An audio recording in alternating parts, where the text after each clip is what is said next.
In the 7th century, Iona was a well-equipped university. It was making a huge impact both here in the British Isles and further afield. England as a country did not exist then. It was split into different regions or areas.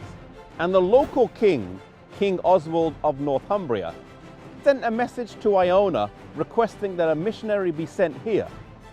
Aidan, who had been trained in Iona, was sent down here, and when he arrived, he requested of the king if he could set up his training school here on the island of Lindisfarne.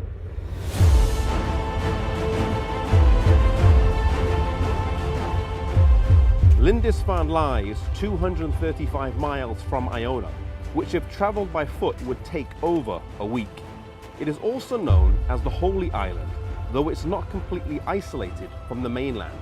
It's a tidal island, approximately 1,000 acres, 3 miles long and 1.5 miles wide, and twice a day when the tide comes in, the island is isolated. There is something about the solitude and isolation of being on an island that these early missionaries seemed to value, a place to come aside, rest, study, and be equipped for mission service.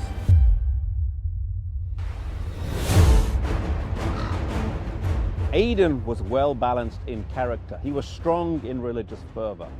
He was very industrious, and it was said that he was never idle. In him was that living flame which burned so strong in many of the missionaries that were sent out by Patrick and Columba. He was deeply concerned for the poor and spent much of his life in an effort of ransoming slaves. You see, he had a very practical faith.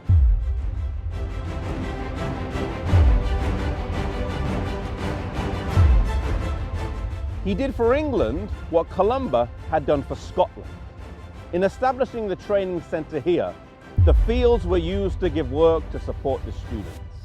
They also established other training centres in places like Melrose and Whitby.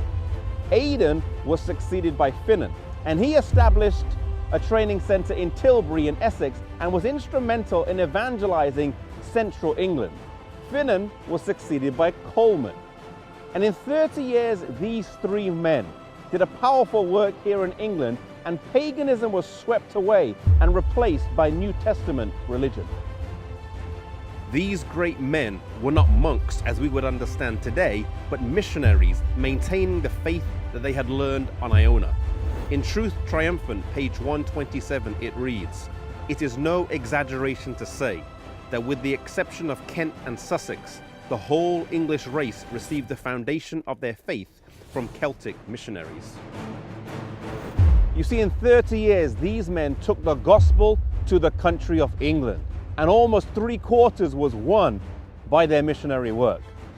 They did this in an age where they had no internet, no TVs, no modern forms of communication that we have. Today, God has placed us in different parts of this country, in different parts of the world. And He's given to us His word, He's given to us the message that He wants to be taken to every nation, tongue, and people. May we be faithful in our local churches and in the communities that our churches are placed in, that we would take the message and share it with those who have not heard that Jesus can come soon.